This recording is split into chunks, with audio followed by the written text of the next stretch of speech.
Three, two, one.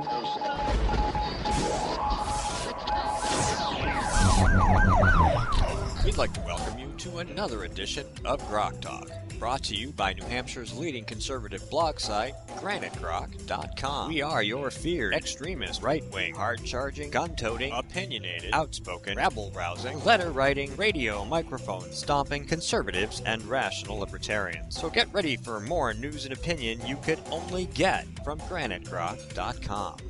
Grok Talk. Good morning. It is show number 100. Yay, show number 100. All right. Welcome to Grok Talk. Happy to be here for the 100th episode. Happy to have been here for almost all the episodes prior to it. And we'd like to thank you for listening, our growing audience, and especially our mobile listeners. We have at least a third, maybe even a half of our listeners are mobile. So we are very excited that you guys are taking us with us on either Stitcher, Spreaker, TuneIn, iTunes, iHeart, or perhaps you listen to us on some other platform, on your PC at GraniteGrok.com or on YouTube. If you are looking on any of those mobile device software apps, then you want to look for Grok Talk, or you can search my name, Steve McDonald, because some of the shows are set up under my name, whether I wanted it or not. So we got another great show as always. Show 100, no different from the others, although the stream is working this week, which wasn't last week, so that's a huge improvement. And we've improved our ability to get it up on the page. Had a little intro about 3 minutes before with some music running to let people know that it was there and that the show would be starting. So we are here. We are expecting Max Abramson to come on. It's not on yet. You got to go turn it on because it won't come up without the camera on. Mike is here getting the video stream set, and Max Abramson will be in to talk to us about the Mark Richardson mistrial and a couple other issues in our justice segment. We are also expecting Emily Sandblade to come in from the Women's Defense League, former state representative Emily Sandblade. She's going to talk to us about concealed carry, about the history, and we're going to talk about the press conference and some other lovely things. We're going to go through the primarily the poll results that we posted at GraniteGrok.com this week, and that went public Tuesday morning right before their press conference at noon. And we will also have David Bozell back, and we are going to talk about the most recent Fifth Circuit Court ruling on the amnesty injunction. The court held the ruling. It has not been overturned, so that continues to be enforced, and we're going to have a discussion with him about that. And, of course, as always, squirrels and whatever else is that we can come up with to discuss here on Grok Talk. So welcome to Show 100. I have to unplug this. Hang on a minute. There we go. Because, that's just the way it is. So we also have to do our WTF this week, and we have always plenty of choices, and you're certainly welcome to chime in if you'd like to. You can email me at steve@granitegrok.com. I didn't do any pre-tweets this week, so I don't know how much Twitter activity there will be. A lot of things going on here, and not as many hands as usual. And are you confused? Did we use the microphone on this one? No, because that's directly... Oh, wait, you turn it on anyway. Yeah. See, Skip will be back for a visit. He's gonna come off his island on the sabbatical island and come visit us next week to fill in for you. So that'll be good. Yeah, and I'll phone it in. I'm gonna phone it in. Okay, cool. Because Ed's gonna come in help. We were gonna take you may not need me. There's gonna be enough people. There could be. Yeah. We were gonna take next week off because Mike won't be available. But I have to go to a graduation ceremony on the 13th. So rather than skip 2 weeks, we figured we'd just juggle the schedule a little, and I asked for some help, and a few people said, "Oh, I'll come in and do this and that," and so on and so forth. So instead of skipping 2 weeks broadcasting, we're going to have Skip for 1 week. Right. We're going to have Skip 1 week, and we're going to skip the second week. That's exactly correct. Anyway... Or I learned to operate that board. Are you... Or actually, you have to learn to operate these all at once. So, unions in Los Angeles... this week announced, now they've been pushing really, really hard for the $15 an hour universal LA city minimum wage. And it's been going on for a while, and it looks like the LAC Council is ready to push this thing through because they push through every crazy idea that any liberal, coughs up when they get out of their little progressive beds in the morning. And so now the union's like, well, we'd like an exception. We'd like a waiver. We don't want to be part of that $15 an hour minimum wage. We can't afford because, to pay $15. and this is what they said, with a collective bargaining agreement, a business owner and the employees negotiate an agreement that works for both of them. The agreement allows each party to prioritize what is important to them. This provision gives the parties the option, the freedom to negotiate that agreement, and that is a good thing. Now, that is easily the most libertarian, conservative position on an agreement between an employer and an employee I've ever read. Can you sit in that chair? Because you'll be in the camera better. And then he won't have to adjust it because we just went through this whole thing. And that's coming from the unions because they don't want to be tied down by the $15 an hour minimum theirs wage. isn't exactly a libertarian position. Well, their position isn't, but that's the position they took. Right, because they want to force you to join them and pay dues to launder for Democrats, while they then negotiate on your behalf. So Correct. It's not exactly a libertarian free market, but what they are saying is that the right of contract should be supreme compared to a $15 minimum wage. Their motivations are never going to be free market in this instance, but their position, the argument they're making is.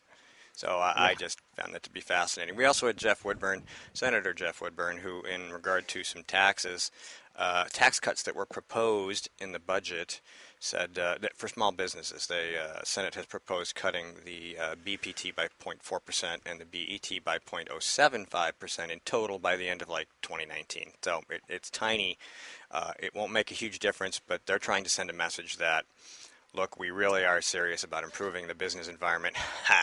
Anyway, Senator Woodburn's like, I believe we should be building an economy from the bottom up. What's more bottom than small business owners? Don't they employ most of the people in the state? Aren't they responsible? Well, you see, the Democrats' view of bottom up is that the money comes off the money tree and they give it away to everybody at the bottom. Good morning, Max. Good morning. How are you? Good. Thanks for coming in to help. Max is here to help co-host, as well as to fill us in on some information. We're going to get right to that. We're going to talk about Mark Richardson's mistrial and some other things that we discussed. Massachusetts dumping sex offenders in New Hampshire, I think, was one of the subjects. It's an interesting week. Right. I attended the Mark Richardson trial last week. We were surprised to see that the jury continued deliberating and deliberating and deliberating all the way until Tuesday. 2 days of deliberation. At the very end of 2 days of deliberation, we found that there was a mistrial, and the news, of course, reported. I attended the trial, but I missed the verdict. Apparently, one of the jurors thought that if Mike Bergeron was on pot, that marijuana would give him superhuman strength, and that would have made 275-pound Officer Mark Richardson afraid. So I posted a video on social media of the trial of the Incredible Hulk. I've heard that, but now that you said it, I mean, I read bits of it, but I don't think I ever heard the entire thought in one. And I'm just, what? Where did they get the people for these juries? I have 100%. I have no clue. I mean, pot makes you lazy and stupid, like booze. Mike, can you do me a favor real quick? Can you just go to the site and check the streams and make sure everything's working like it's supposed to? Sure. I did due diligence, and I looked through all the social media, and I looked at the opinions to see if I couldn't be the only one, and it turns out absolutely no one anywhere outside of that courthouse seemed to think that Richardson was innocent, and people in my town are furious that Richardson is getting off. Now, apparently, 4 of the jurors thought that he was innocent or were ready to acquit out of the 12. But to have anyone, after seeing the video, now, I saw the rest of the video. You saw the video of him coming down the hallway and slamming him into the wall. What you don't see is the video of Bergeron, Adam Laurent, Officer Hersey, and Mark Richardson in the booking room. Just before that, it turns out the Seabrook police have been saying for as long as this video's been out, oh, well, he was being belligerent and spitting at them and using profanity, and he was dangerous to the Seabrook police. Wasn't he handcuffed? Not at this time. Yet? No, okay. Now, it's every retired police officer has chimed in and said, when they were police officers, there are dozens of comments online. If someone's dangerous to you, you handcuff them. That's standard policy. If he's uncuffed, he's not dangerous. So, Mike Bergeron, who lives in my town, and his family lives in my town.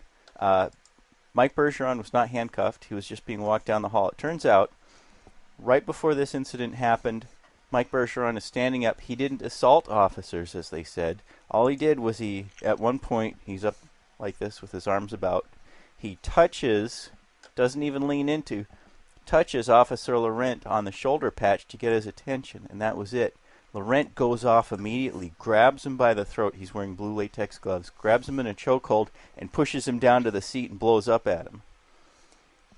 Seconds later, Richardson grabs Mike Bergeron by the arm, takes him out of the hallway, and slams him into the wall. When you see that Richardson had made this decision right at that point when Laurent slams him down onto the seat, you see that it's a premeditated act. In walking him out into the hallway, he already has the idea in his mind that he's going to find a good spot and slam his head into the wall and teach him a lesson. So they then argue, well, self-defense, or it's not excessive force, or the officers thought they might have been in danger, and obviously they were in no danger whatsoever.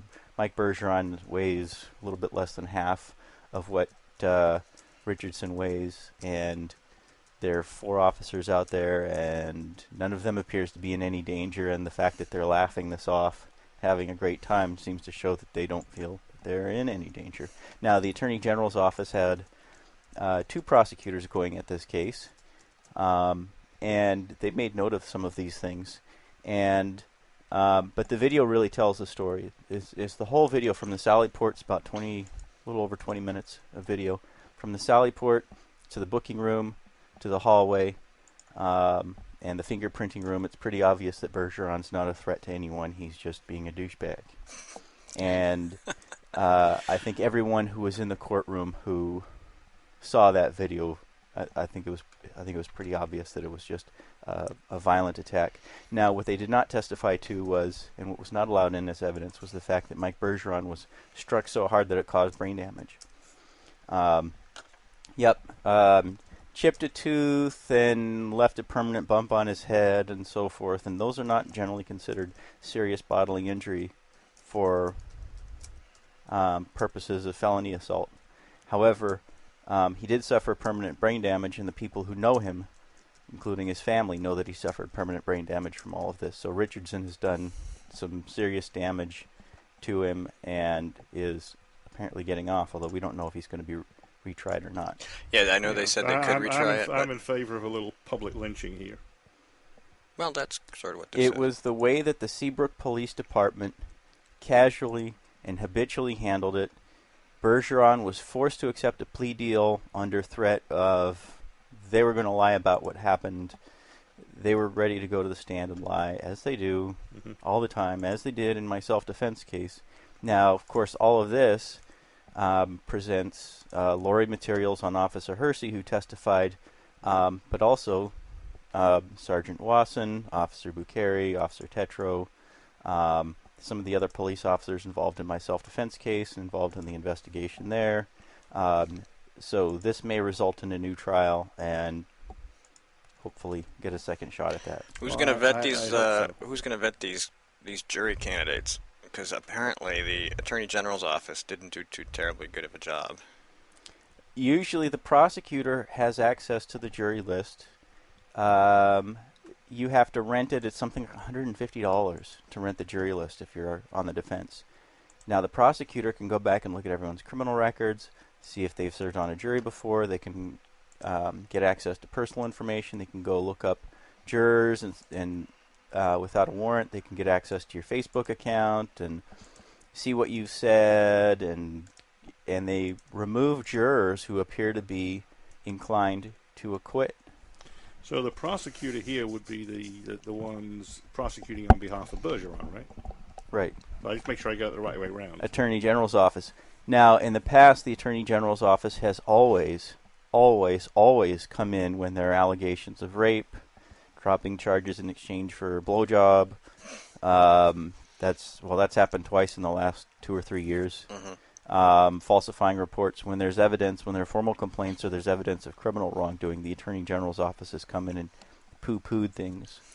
So now I didn't see much evidence during the trial of them trying to throw the case, but they could have prosecuted a little more Ambitiously? And they did not even call Mike Berger onto the stand. They didn't call anyone who knew Mike Berger onto the stand except for his mother. And they didn't ask her very many questions. So, there are a few lingering doubts in my head. Was this just another one of their, because half-assed? I would be inclined to call one of the doctors to the stand, for example. And yet the Attorney General's office agreed to a stipulation where they kept out evidence of physical damage to Bergeron, which is very unusual, and it didn't sound like they got anything back in exchange for that stipulation. I guess Bergeron's not in a tea party. We'll be right back. Stay tuned.